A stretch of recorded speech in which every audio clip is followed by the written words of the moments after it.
Shalom teman-teman semuanya, selalu senang bisa berbagi firman buat teman-teman semuanya.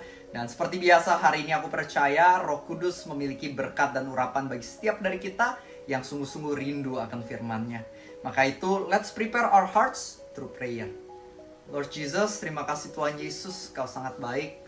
Kami bersyukur untuk segala sesuatu yang Tuhan berikan, dan kami juga bersyukur atas firman yang telah Kau sediakan dan akan Kau berikan hari ini. Bantu kami untuk sungguh-sungguh menjadi pendengar-pendengar yang baik.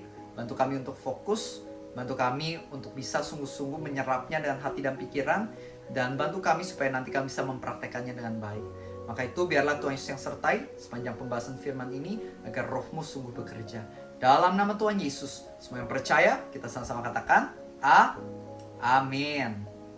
Nah, teman-teman, hari ini saya membahas tentang pentingnya pertemanan di dalam kehidupan. Teman-teman tahu nggak sih, pada awal mula penciptaan, waktu itu Tuhan menciptakan yang namanya langit bumi dan mengatakan itu baik.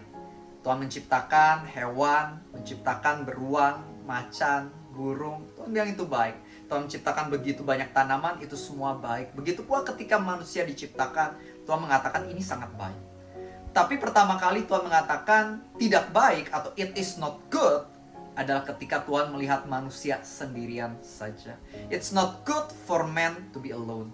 Maka Tuhan menciptakan seorang penolong baginya. Adam diberikan yang namanya Hawa. Jadi Tuhan itu menciptakan kita manusia sebagai makhluk sosial, bukan sendiri-sendiri, melainkan harusnya kita punya yang namanya pertemanan, pergaulan. Itulah yang diinginkan oleh Tuhan. Makanya kalau kita lihat pada Pengkhotbah 4 ayat 9-10, dikatakan oleh firman Tuhan, bagaimana berdua itu lebih baik daripada seorang diri, sebab mereka akan menerima upah dari jeripaya mereka. Sebab kalau ada satu jatuh, ada temannya yang angkat kembali. Tapi why atau sialah orang yang jatuh tapi nggak punya siapa-siapa yang dapat mengangkatnya kembali. Jadi Tuhan pengen kita ini punya pertemanan dengan orang-orang di sekitar kita. Milikilah hubungan yang baik dengan keluargamu. Milikilah hubungan yang baik sama teman-teman kamu, sama rekan kantor kamu, orang yang ada di sekolah kamu. Jadi Tuhan pengen kita miliki hubungan yang baik. Ketika kita miliki hubungan yang baik, di situ nama Tuhan juga dipermuliakan. Hati Tuhan disenangkan. Tuhan pengen kita punya yang namanya persatuan dan bukan perpecahan. Alkitab mengatakan bahwa anak Tuhan itu membawa damai, bukan perpecahan. Oke? Nah, tapi ingat juga, kita perlu memiliki pertemanan, tapi bijak juga milih teman. Jangan sampai teman kita semuanya yang hidup dalam dosa dan justru menginfluence kita ke arah yang salah. 1 Korintus 15 ayat 33 dikatakan, jangan sesat. Pergaulan yang buruk merusak kebiasaan yang baik. Jangan sampai karena kamu temenan sama si A, si B, si C, kamu jadi jatuh ke dalam berbagai macam dosa. Kamu jadinya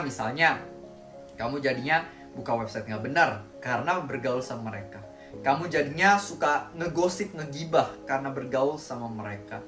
Jangan sampai kamu jadi orang yang malas karena bergaul sama mereka. Jangan sampai kamu jadi orang yang materialistik, sombong, egois, pengennya pokoknya cuman benda-benda doang dan melupakan bagaimana kita harus murah hati sama orang karena kita bergaul sama mereka. Hati-hati.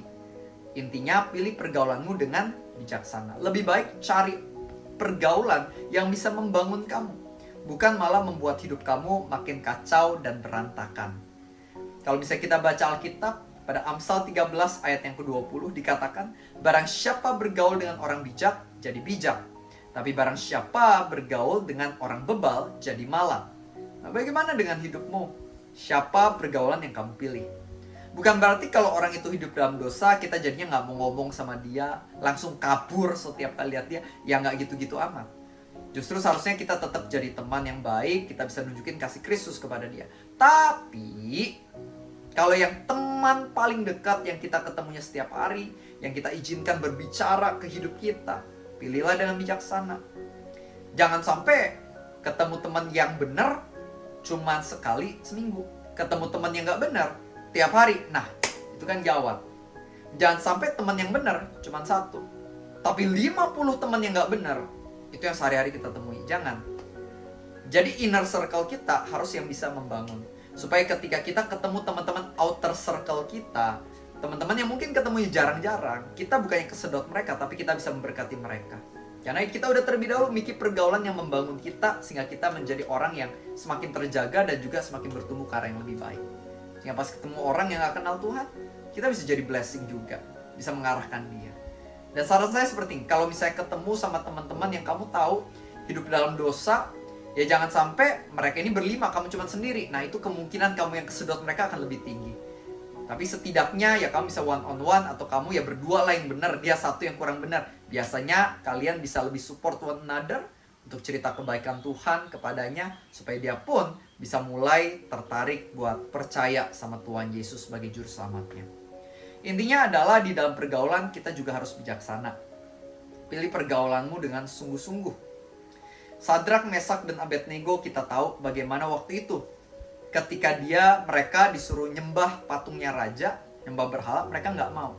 Mereka berdiri teguh, kokoh, dan kuat. Bahkan ketika mau dimasukkan ke dalam perapian, mereka tetap bertahan setia sama Tuhan. Kok bisa? Saya percaya salah satu faktornya adalah karena mereka bersama. Mereka nggak berjuang sendiri-sendiri, tapi mereka bertiga, ada satu sama lain. Dan saya percaya itu sedikit atau banyak membantu iman mereka untuk lebih lagi setia dan sungguh-sungguh sama Tuhan. Nah sama halnya di dalam hidup kita. Kalau kamu perumpamaan Sadraknya, carilah Mesak dan Abednego kamu. Orang yang bisa sungguh-sungguh berdiri untuk Tuhan bersama-sama dengan kamu. Apalagi yang namanya pasangan. Makanya saya sangat tidak menyarankan orang pacaran beda agama. Saran saya adalah pilih pasangan yang beneran, bukan cuma agama Kristen, tapi beneran cinta Tuhan Yesus. Karena banyak orang yang mungkin KTP-nya agama Kristen, tapi nggak benar-benar kuat imannya dalam Tuhan. Saran saya cari yang beneran kuat imannya dalam Tuhan sebagai pasanganmu, sehingga hidupmu terbangun ke arah yang lebih baik. Kalian bisa sama-sama menjadi satu tim memuliakan Tuhan, dan kalian akan lihat pada akhirnya masa depan akan jauh lebih indah. Ingat baik-baik, if you want to go fast, go alone. But if you want to go far, go together. Kamu butuh kerjasama yang baik dengan teman-teman yang juga sungguh-sungguh mencintai Tuhan. Milikilah teamwork. Yang kamu butuhkan adalah super team bersama dengan orang-orang sekitar kamu yang tepat tentunya. Jangan berusaha jadi Superman. Makanya saya suka ada quotes dari seorang leader atau seorang pendeta yang mengatakan Superman is dead. Superman itu nggak bisa melakukan banyak hal, nggak bisa maksimal. Yang lebih hebat dari Superman adalah super team. Jangan berjuang hanya sendirian, tapi berjuanglah bersama teman-teman yang sungguh mencintai Tuhan juga. Maka kamu akan lihat hidup kamu akan jauh lebih maksimal, akan lebih baik, dan kamu bersama dengan orang-orang sekitar kamu bisa lebih berdampak untuk memuliakan Tuhan di atas bumi ini. Amin. Izinkan aku buat berdoa ya bagi teman-teman semuanya. Let's pray together. Tuhan, aku mau berdoa bagi temanku. Mungkin buat mereka yang saat ini lagi gak punya banyak teman, Tuhan, biarlah Engkau yang berikan kemampuan, skill, supaya dia semakin pandai untuk membangun pertemanan dan networking. Dan biarlah Tuhan yang kirimkan orang-orang yang tepat yang bisa membantunya dalam kehidupannya, membantunya bertumbuh, membantu dia buat grow. Dan mungkin kalau ada orang-orang yang kurang baik, kurang benar, pergaulannya buruk, yang mungkin menginfluence temanku ini ke arah yang salah sama ini, bantu dia supaya dia bisa memilih dengan benar seperti apa sih pertemanan yang seharusnya dia miliki. Kau yang jamah temanku ini, agar di dalam hidupnya dia bisa memiliki fokus yang benar dan memiliki kerendahan hati untuk sehari-hari melekat sama Tuhan dan melekat dengan komunitas yang positif juga. Aku percaya many blessings dan masa depan indah yang Tuhan sediakan bagi sahabatku ini. Terima kasih ya Tuhan Yesus, Kau sangat baik, Kau sangat indah, dan kami mau sungguh-sungguh berjalan sama Tuhan lebih lagi dalam hidup kami. In the name of Jesus Christ, we pray. Amen. Ya teman-teman, semoga firman hari ini membantu, dan jangan lupa kalau teman-teman belum subscribe, langsung klik tombol subscribe, bunyikan tombol loncengnya, dan aku bakal upload renungan firman Tuhan setiap hari jam 6 pagi, pasti ada yang baru.